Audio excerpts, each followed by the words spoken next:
The clock is always running, isn't it? Hmm. And most of us don't even realize it until the buzzer is about to sound. That's so true. So our mission today is to do a deep dive into a framework for, I guess, a more intentional way of living. It's a mental model based not on chasing happiness, but on avoiding future regret. Right, and we're calling it the gray hair test. Exactly. It's definitely an uncomfortable challenge, but a really necessary one. We took all your sources, historical maxims, psychological research, high-performance strategy, and we synthesized them into one clear call to action. Which is, What does it take to look back on your life and not regret it? and the foundational source for this whole dive is a single statement from the ancient Chinese general, Yu Fei. A powerful one. He said, "Do not let time pass without accomplishing something. Ah. Otherwise, you will regret it when your hair turns gray." And that quote is just. It's Right. pure precision. It's not a morbid reminder that you're going to die. No, not at all. It's a very, very practical warning that you are spending the most valuable, the most irreplaceable commodity you have. It's a challenge to move from a life of, I guess, passive drift to one of intentional creation. And that gets us right to the core tension we need to solve. Time is the only currency you cannot earn back. It's finite, it's fixed, Every minute is just gone. gone forever. We're not running out of money, we're running out of days. Exactly. So the problem we have to solve is operational. I mean, how do we translate that profound warning into a tangible structure for our lives? How do we stop just accumulating these undefined days? Right, and start building a path made of clear, intentional, accomplishable steps. Okay, so let's unpack this.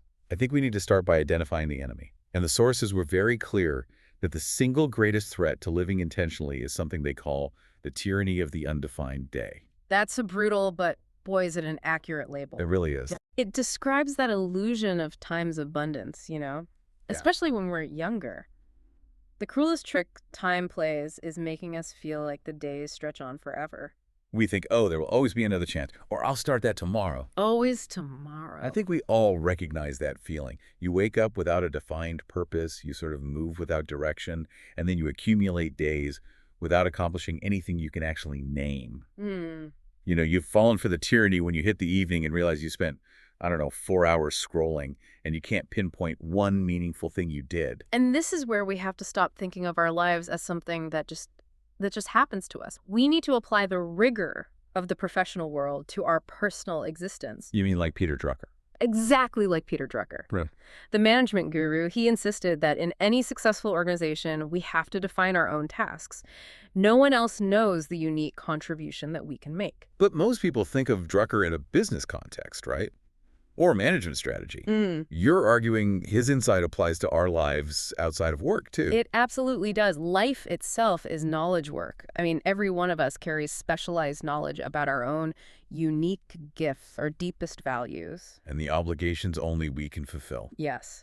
And if you don't step up to define what you are here to accomplish, you basically fail to write your own work plan for your own existence. So if you don't write the job description for your life, someone or something else will. You become, as the sources put it, an employee of circumstance. Precisely. You're punching someone else's clock, whether that clock is social media, a boss's last-minute demand, or just a vague sense of obligation until, regret finally arrives. What leads directly to the next crucial step. Yu Fei didn't ask us to build a skyscraper every single day. No, not at all. He asked for something.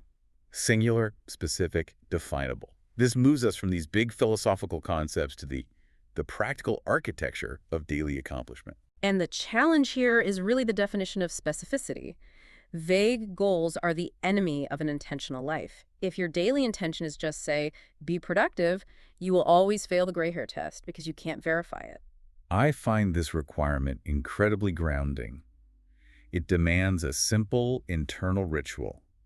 Each morning, before the chaos of the world descends, you have to name your intention. And it has to be specific. Specific enough that by nightfall, you can answer with a definitive yes or no. Think of these intentions as, like, stakes you can drive into the ground of the day. They hold you accountable. The source material gives these fantastic, concrete examples. Yeah, they do. Instead of, work on my creative project. Try, write 500 words of the novel. Exactly. Or instead of, spend time with my family. Try, have the difficult conversation with my daughter that I've been putting off. Or even practice the piano piece until I can play it through without stopping once. See, those are not suggestions, they're contracts. Right. We have the autonomy to define the path, our own something, but we also have to have the discipline to answer for it at dusk. It's that tension between freedom and accountability. That's it. I think the biggest struggle here, for me at least, is what happens when that specific task feels too hard, or we fail halfway through. That's where discipline just breaks down. That is the moment of truth. And for that, we looked at Jack Dempsey's mentality. He said a champion gets up when he can. Gets up when he can't. This whole approach isn't about being perfect. It's about the refusal to let falling down be the final act of the day. So if you failed to write 500 words, did you at least write 100? Did you sit back down after you wanted to quit? The defined task makes it clear what getting up actually means. Okay, so if every day demands we accomplish something, and we have the discipline to get up when we fail, then the logical next question is, how do we choose what that something should even be? Right, because we're bombarded with demands for our time. We need a compass. We need a compass. And that brings us to the true compass.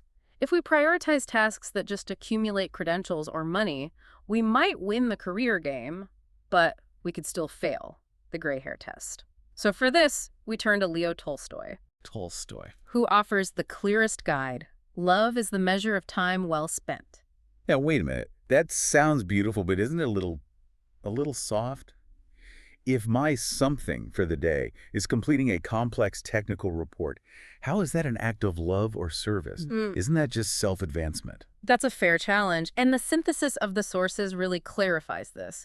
Love, in this context, means reframing the outcome of the accomplishment. Okay. So if you write that technical report with such precision and clarity that it genuinely serves your team or protects your clients or educates the reader, that is an act of service. I see. So it's moving the motivation from, look what I achieved, to, Oh, look what we achieved. Exactly. So the accomplishment itself can be technical, but the driving purpose has to be connection or contribution. It's a shift away from just paper achievements, promotions, possessions. And toward relationship tending, acts of service, kindness, absolutely. Your daily work plan has to consciously include acts of connection.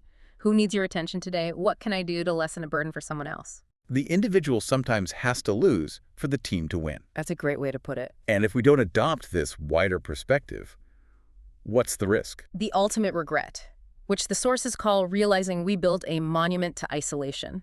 Wow. You might achieve every financial and professional goal you set, only to realize you did it completely alone. Simon Sinek reminds us that a true leader accumulates people, not titles. The accomplishments that truly matter are the relationships we tended and the love we gave. Those are the moments that bring a smile, not a sigh, when your hair turns gray. That's it. So powerful. We've defined the problem, which is drift. The solution, a specific daily intention. And the compass, love, and service. Now, we need the execution plan. Right, the how. Because this intentional life doesn't just happen accidentally.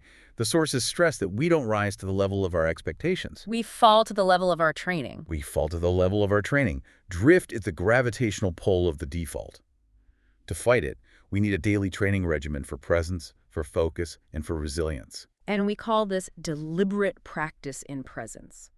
We can actually look at the high-performance training methods of people like Josh Waitzkin for the blueprint. Okay, so let's get into that training progression. Yeah. Most people think practice just means doing the thing over and over again. It's far more nuanced than that. The training progression starts gently. Initially, you train in the moment that's most conducive to bliss. The quietest room, the best time of day, perfect conditions. But you can't stay there. You can't stay there. To get to mastery, you have to gradually introduce distractions. Then you put the body in increasingly uncomfortable situations, noise, hunger, physical discomfort, and you still maintain focus on your something. That's how you move from comfort to competence. Right, and here's where the mental aspect becomes so crucial. Mental rehearsal. The sources insist we must visualize only successful reps. Not the failures. Never. If you're preparing for a presentation, you don't imagine tripping over the court. You imagine landing the punchline and nailing the Q&A. And this works because the brain doesn't really distinguish sharply between a vivid, deeply felt imagination and actual experience. It really doesn't. When you mentally rehearse a successful piano piece 100 times, your brain is carving the neural pathways for success just as surely as if your fingers were on the keys. You're prepping the mental battlefield before you ever face the real challenge.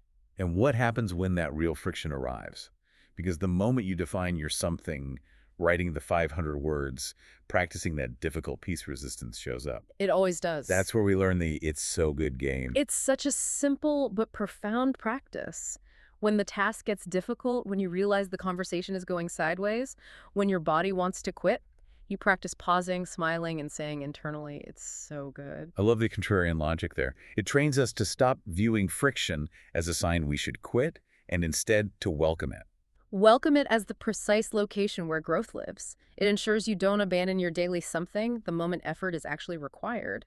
And this approach requires something you call strategic memory management. Yes.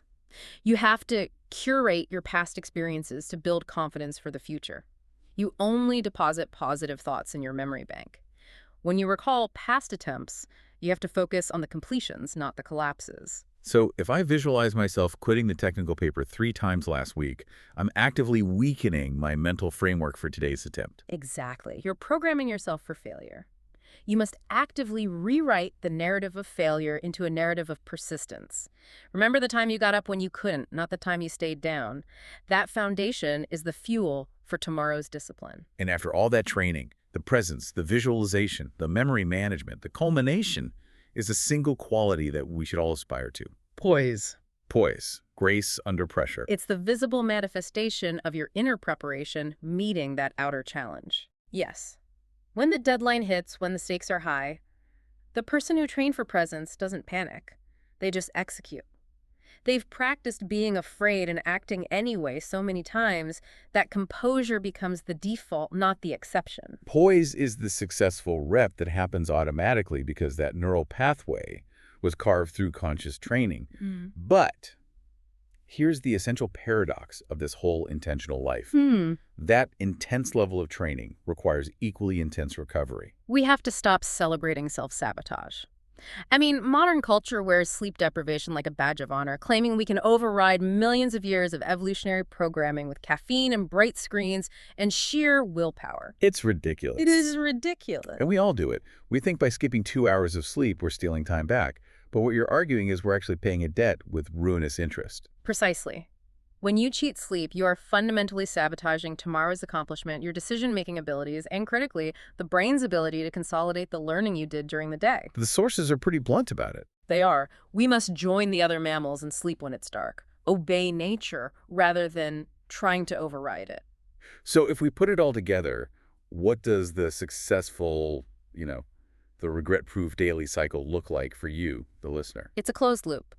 You define your something specifically and intentionally. You visualize its successful completion, committing it to memory. You execute with full presence, playing the "it's so good" game when resistance arrives. You maintain poise under pressure, and finally, you submit to nature's demand. Rest when it's dark. So what does this all mean for the big picture? Yeah. We've looked at the structure, the motivation, the training. There's a recommendation from Jennifer Jones in the material that suggests a final measure of perspective. Which is? Take the work seriously, but not ourselves. Hmm. We commit fully to the task at hand, which is the only task that exists, right? Yeah. Because everything else is just memory or imagination. And every evening becomes a small rehearsal for the final accounting for the gray hair test. Did I define my specific task today? Did I love someone through an act of service? Did I get up when every instinct told me I couldn't? And we're reminded that progress is the standard, not perfection. The lesson from the warrior poet Yue Fei endures. The enemy isn't time itself. It's passivity in the face of time. That march toward gray hair is, well, it's inevitable for all of us. The hair will gray. You cannot prevent the passage of time. The only real question, the one you have to explore in your own life, is whether you will greet that reflection with a smile, a badge of honor for time spent and labor given, or a sigh, a mark of regret for the time you allowed to just drift away.